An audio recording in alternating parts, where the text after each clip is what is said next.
I consider this disloyal, Natalie, my boss, Janice Peterson, said, her voice like ice as she stared at me from behind her imposing mahogany desk. After everything Apex Communications has done for you. I sat across from her, clutching my purse tightly to stop my hands from shaking. The shock of being called into her office at 9 a.m. on a Tuesday had worn off, replaced by a heavy knot in my stomach as I realized what was happening. Janice, No, she cut me off, her perfectly manicured nail tapping on a printed email. Don't bother denying it. I have confirmation you interviewed with Summit Dynamics last Thursday. You took a half day for a dental appointment, I believe. My name is Natalie Bell. I'm 31 years old and have dedicated 6 years of my professional life to Apex Communications here in Vancouver. In those 6 years, I've tripled my client portfolio, brought in millions in revenue, and earned the respect of every major account in our roster, but apparently none of that mattered now. Security will meet you at your desk. You can collect your personal belongings, but your building access is revoked immediately. Janice's voice was emotionless as she slid my company ID across her desk. I've already disabled your email access. The injustice of it burned in my chest. 3 years, 3 consecutive years, I'd come to this same office with meticulously prepared presentations showing my achievements, market rate salary comparisons, and requests for a well-deserved raise. 3 years of tough budget year excuses while Janice announced record profits at quarterly meetings. At that moment in that office, under those cold gazes, I understood once more that all my efforts, all my successes were actually so insignificant in their eyes. For them, I was just an employee, easily discarded, easily replaced. But they were mistaken. I took a deep breath and stood up, straightening my blazer. I understand. Janice looked almost disappointed by my calm response. Perhaps she had expected tears or pleading. Instead, I extended my hand across the desk. I wish you and Apex Communications continued success, I said, my voice steady despite the emotional turmoil inside. She hesitated before briefly shaking my hand, confusion flickering across her face. At that moment, I saw in her arrogant confidence that telltale fear of losing control, and that gave me a strange strength. As the security guard hovered awkwardly by my desk while I packed my family photos and 6 years of desk plants into a cardboard box, I felt surprisingly calm. Colleagues shot concerned glances my way, but I smiled reassuringly at them. No drama, no scenes, just dignity. Walking out of those glass doors for the last time, the April sunshine warm on my face, I realized something important. Janice thought she was punishing me.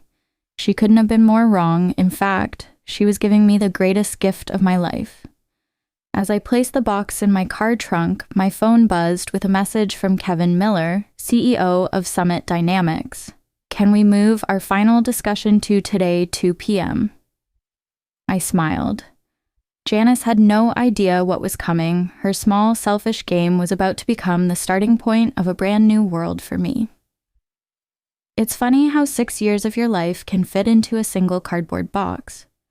As I drove home from Apex, the box secure in my trunk, I reflected on everything that had led to this moment. I joined the company fresh out of graduate school, eager and determined. Despite my marketing degree from a reputable university, I'd started in an entry-level position, making coffee runs and organizing meeting notes. But I worked tirelessly, staying late, volunteering for the difficult projects nobody wanted, and building relationships with clients whom others had written off as too demanding. Within 2 years, I was handling our mid-tier accounts. By year 4, I had been entrusted with Summit Dynamics, our largest client, worth nearly 30% of Apex's annual revenue. Kevin Miller, Summit's CEO, specifically requested me as their account manager after I'd stepped in during a crisis when their previous representative dropped the ball. You're the only one who seems to understand what we need before we even ask, he'd told me. From then on, the relationship between our companies flourished, with Summit Dynamics extending their contract and doubling their marketing budget with us. Janice had been pleased then. This is the kind of initiative we value, she had said. Though that value never translated to my compensation, this hypocrisy, these fake accolades no longer bothered me. On the contrary, they motivated me even more. I was going to show them my true worth. My first request for a raise came after that success, armed with performance metrics and revenue numbers that spoke for themselves. It's just not in the budget this year, Janice had explained with a rehearsed look of regret. But your contribution is noted. I accepted it then. The economy had been uncertain and I was still building my portfolio, but the following year, after bringing in 3 new major clients and receiving an industry award for a campaign I'd designed, the same answer came. Next year will be better, she promised. We just need to tighten our belts a little longer. Meanwhile, Janice drove to work in a new luxury SUV, and the company leased an additional floor in our building for expansion. Still, I remained loyal, believing that dedication would eventually be rewarded. What a delusion. The third denial came 6 months ago, right after I'd successfully negotiated a 40% increase in Summit Dynamics' annual contract value. Your performance is exceptional, Janice had said. But we're investing in infrastructure this year. Perhaps we can revisit this in the summer. Something in me had finally broken. That night, I updated my resume for the first time in 6 years. Not out of anger or revenge, but out of self-respect. I was worth more than constant promises and perpetual denial. I just never expected Janice would discover my job search before I was ready to give my notice. This was going to be another clash of her arrogance and my silent determination, and I was confident I would emerge victorious from this clash. At home, I set the cardboard box on my kitchen counter and stared at it. The reality of what had just happened finally hit me. I wasn't just between meetings or taking a day off. I was unemployed, the weight of it pressed against my chest, momentarily making it difficult to breathe. My phone rang, displaying my best friend Maya's name. I just heard, she said when I answered. Aaron texted me. Are you okay?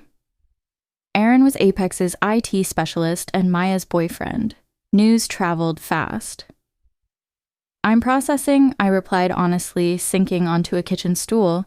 It happened so quickly. It's completely unfair, Maya said, her voice rising with indignation. Everyone knows you're the only reason Summit Dynamics has stayed with Apex this long. Janice is just intimidated because you're better at the job than she ever was. There was some truth to that. Janice had been the company's star account executive before moving into management. Many of us suspected she missed the recognition and client relationships, often inserting herself unnecessarily into my meetings with Summit Dynamics. The worst part is how she did it, I said, feeling a flash of anger. Like I'd committed some kind of corporate treason by looking for opportunities after being denied advancement for 3 years straight. It's her loss, Maya replied firmly. And honestly, Natalie, maybe it's for the best. You've been undervalued there for years. She was right. Of course, I'd stayed at Apex out of loyalty to my clients and colleagues, not because it was the best choice for my career, but getting fired like this, escorted out by security as if I were a criminal, that stung deeply. My phone beeped with an incoming call, Kevin Miller. Maya, I need to take this. It's Summit Dynamics. Go take it. Call me after, she said before hanging up. I took a deep breath and answered. Natalie, I just heard what happened at Apex, Kevin said, skipping pleasantries. Are you available to come in today? I'd like to accelerate our conversation. My heart raced. Yes, I can be there at 2 p.m. as you suggested. Excellent. And Natalie, don't worry about what happened this morning. Sometimes these things have a way of working out for the best. After hanging up, I stared at my reflection in the kitchen window. The woman looking back at me wasn't defeated, she was being set free. At that moment, I felt that Janice's condescending attitude, that unfair dismissal, might actually be a blessing for me. Perhaps this was the universe giving me a sign to fly with my own wings. I showered and changed into my best suit, the one I reserved for pitching new clients. As I applied my makeup, I felt a strange calm settle over me. Janice thought she had punished me by firing me so abruptly, but perhaps she had done me a favor. That morning had been humiliating, but it had also been clarifying. I had given Apex Communications my loyalty, creativity, and countless unpaid overtime hours. In return, I had been undervalued and discarded. Whatever happened next, I knew one thing for certain: I would never again give my best to people who couldn't see my worth. It was time to step into my power. The Summit Dynamics headquarters occupied the top 3 floors of a gleaming glass building in downtown Vancouver. Unlike Apex's dated office with its beige walls and aging furniture, Summit Dynamics embraced modern design. Open spaces, collaborative pods, and walls of windows showcasing mountain views. As I rode the elevator to the 30th floor, I mentally rehearsed what I would say in my interview. I'd need to explain my sudden availability without sounding bitter about Apex. Professionalism was key even when discussing uncomfortable situations. The elevator doors opened to reveal Kevin Miller himself waiting in the reception area. "Natalie," he greeted me warmly, extending his hand. "Thank you for coming on such short notice." Kevin was in his early 50s with salt and pepper hair and a reputation for being both brilliant and fair, qualities I'd come to appreciate during our 3 years of working together. "I appreciate the flexibility," I replied, shaking his hand firmly. "It's been an unexpected day." "Let's talk in my office," he said, leading me through the bustling workspace. Several Summit Dynamics employees I knew from our account work waved or nodded as we passed. Kevin's corner office was modest compared to Janice's showpiece, but infinitely more welcoming, with comfortable seating arranged for conversation rather than intimidation. "Coffee?" he offered. "Please." Once we were settled with steaming mugs, Kevin got straight to the point. "I received a call from Janice Peterson this morning," he began. "She informed me that you would no longer be handling the Summit Dynamics account, and that she would personally oversee our business until a replacement was assigned." I nodded, keeping my expression neutral despite the small flare of anger. Of course, Janice would try to retain their biggest client herself. This showed how panicked she was. "What she doesn't know," Kevin continued, "is that we were already concerned about our relationship with Apex Communications." This surprised me. Concerned? The latest campaign results exceeded projections by 23%. "The results were excellent," he agreed, "because of your work, but we've noticed changes at Apex over the past year. Delayed responses, quality issues with anyone except you, and frankly, a sense that they're taking our business for granted." He set down his coffee mug and leaned forward. 3 months ago, our board suggested we explore other marketing partners. I resisted because of our relationship with you. You've consistently demonstrated an understanding of our brand and business needs that goes beyond the typical client-agency relationship. My mind raced. Was he saying what I thought he was saying? Was this an opportunity I couldn't even have dreamed of? "When you reached out about potential opportunities here," Kevin continued, "it felt like perfect timing, but I need to be clear about something. We were never planning to poach you. We respect professional boundaries too much for that. We were prepared to wait until you gave proper notice at Apex." "I was planning to give 2 weeks' notice," I said, feeling it was important he knew that, once I had a firm offer. David smiled. "I believe you. Your professionalism is one of the reasons we're having this conversation. Janice's decision this morning simply accelerated our timeline." He opened a folder on his desk and slid a document across to me. "This isn't an interview, Natalie. It's a job offer. Director of Client Strategy. You'd be building and leading a team to manage all our external marketing partnerships and agency relationships." I glanced down at the paper and my breath caught when I saw the salary figure. It was nearly double what I'd been making at Apex, more than I would have even asked for in my most recent denied raise request. "This is very generous," I managed. "It's market rate for someone with your experience and proven results," Kevin corrected. "Sometimes it takes leaving a situation to realize what you're truly worth." At that moment, those words resonated deep within me. For years, I had been stuck in Janice's fake compliments and empty promises. Now, a real leader, a true professional, was seeing my value and appreciating it. The offer letter sat on my kitchen table that evening, signed and ready to be returned tomorrow. I'd asked Kevin for the night to review everything, though we both knew my answer would be yes. Still, taking time to consider major decisions was a professional courtesy I extended even when the answer seemed obvious. My phone had been buzzing all afternoon with texts from former colleagues at Apex. Word of my firing had spread quickly, followed by rumors about my meeting at Summit Dynamics. I'd responded to a few close coworkers, but avoided getting drawn into office gossip. A text from Aaron came through.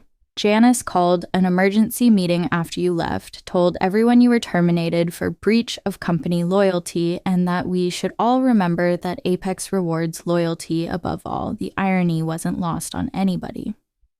I shook my head. Janice was trying to make an example of me, but from Aaron's message, it seemed her approach might be backfiring. Another text arrived, this one from Courtney, the receptionist. She's been locked in her office making calls all afternoon, looks stressed. Guess someone's worried about Summit Dynamics. I didn't respond. There was no satisfaction in Janice's distress, only a renewed certainty that I'd made the right decision to look elsewhere. A company culture that valued loyalty but offered nothing in return wasn't one I wanted to be part of anymore. My phone rang, an unknown number. Curious, I answered. "Natalie Bell?" a woman's voice asked. "Speaking. This is Patricia Ross. I'm on the board at Apex Communications." My stomach tightened. Board members rarely involve themselves with employee matters. "I understand there was an incident today regarding your employment," she continued. "I'd like to meet with you tomorrow to discuss it. Janice may have been hasty in her decision." So that was it. Janice had fired her most valuable account manager without board approval, and now Summit Dynamics was potentially walking damage control. "I appreciate the call, Miss Ross, but I've already accepted another position," I said, keeping my tone respectful but firm. A pause. "May I ask where?" "I don't think that would be appropriate to share at this time." Another longer pause. "Natalie, if this is about compensation, I'm sure we can revisit those conversations. The board values your contribution to Apex." The irony was almost painful. 3 years of documented, rejected requests for appropriate compensation, and now suddenly the board valued my contribution. "It's not just about compensation," I replied honestly. "It's about respect and recognizing employee worth before they have one foot out the door." "Perhaps we should discuss this in person," she pressed. "Tomorrow morning." I thought about it. While I had no intention of returning to Apex, there was something to be said for professional closure. "I can meet at 9 a.m., I agreed. "But to be clear, I've signed an employment contract elsewhere. I'm not coming to negotiate a return." "Understood," Patricia said, though her tone suggested she didn't believe me. "I'll see you tomorrow at our offices." After hanging up, I poured myself a glass of wine and stepped onto my apartment balcony. The spring evening was cool but pleasant, the city lights beginning to twinkle as dusk settled. Tomorrow would bring a conversation I hadn't anticipated having, but perhaps it was necessary. A chance to articulate what had gone wrong at Apex. Not just for my own closure, but as feedback that might benefit those who remained. My phone buzzed with an email notification from Kevin Miller. Subject line, "Welcome to the team." Whatever happened tomorrow, I knew one thing for certain. I wasn't looking back. I knew my worth now, and I wouldn't squander it in a place that didn't deserve it. The Apex Communications reception area felt strange to enter as a visitor. Courtney's eyes widened when she saw me, her professional smile faltering. "Natalie, you're here for the meeting with Miss Ross." "That's right," I confirmed, signing the visitor log. Another surreal moment. "I'll let her know you've arrived," Courtney said, then lowered her voice. "For what it's worth, everyone's talking about how wrong this was. You were the best of us." Her words warmed me. "Thank you, Courtney." The elevator ride to the conference room gave me a moment to center myself. I had dressed professionally in a navy suit, not to impress, but to remind myself and everyone else that I was approaching this meeting as an equal, not as a dismissed employee seeking redemption. Patricia Ross was already waiting when I arrived, a slim folder in front of her. In her 60s, with silver hair cut in a precise bob, she had the poised confidence of someone used to making million-dollar decisions before breakfast. "Miss Bell, thank you for coming," she said, standing to shake my hand. "Please have a seat."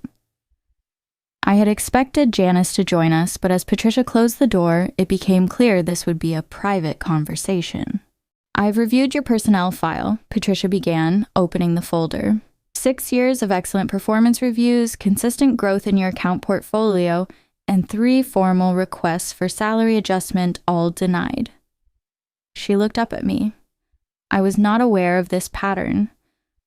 This surprised me. I assumed compensation decisions were reviewed at the board level. Major compensation changes, yes, but management has discretion within certain parameters. Patricia's expression remained neutral, but her tone suggested disapproval. Janice has been operating with significant autonomy. "I see. What I don't see," she continued, "is documentation justifying your termination yesterday. There's no company policy prohibiting interviews with other organizations." I kept my response measured. The word used was disloyal. Patricia's eyebrow arched slightly. An interesting choice given the circumstances. She closed the folder. "Miss Bell, I'll be direct. The board would like to offer you reinstatement with the adjusted compensation you requested in your last review, plus a 10% increase and the title of Senior Account Director." The offer was better than anything Janice had been willing to consider, but it came 3 years and 1 humiliating dismissal too late.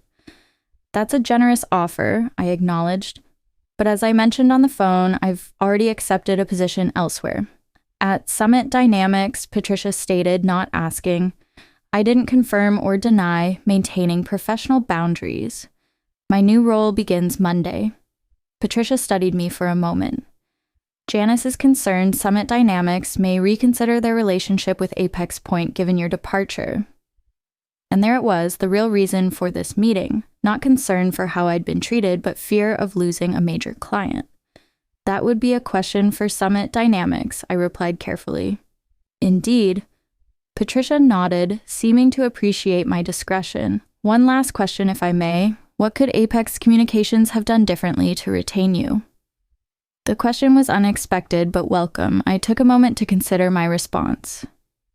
"Recognize my value before I had to look elsewhere to find it," I said simply. "Loyalty works both ways, Miss Ross. Apex expected unwavering commitment while repeatedly demonstrating I wasn't worth investing in. That creates an unsustainable imbalance." Elaine nodded thoughtfully. "A fair assessment." She stood, extending her hand. "Thank you for your candor. Whatever your next steps, I wish you success."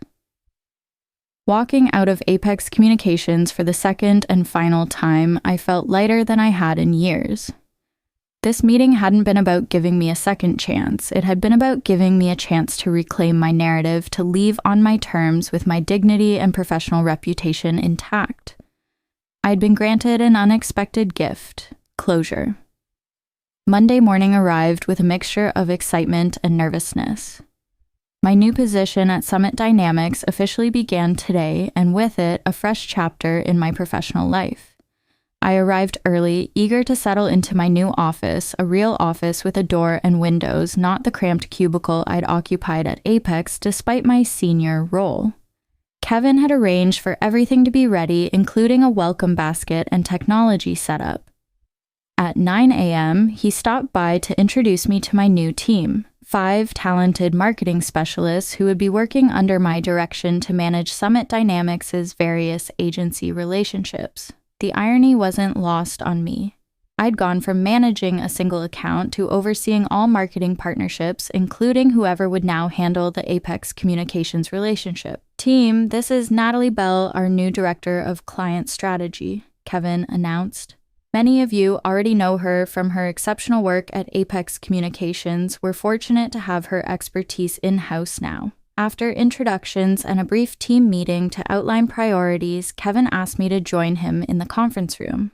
There, I found several members of Summit Dynamics' executive team gathered around the table. "Before you dive in completely," Kevin explained, "we wanted your input on an important decision." The company's chief financial officer spoke up. "In light of recent changes, we're reevaluating our relationship with Apex Communications. Their contract is up for renewal next month."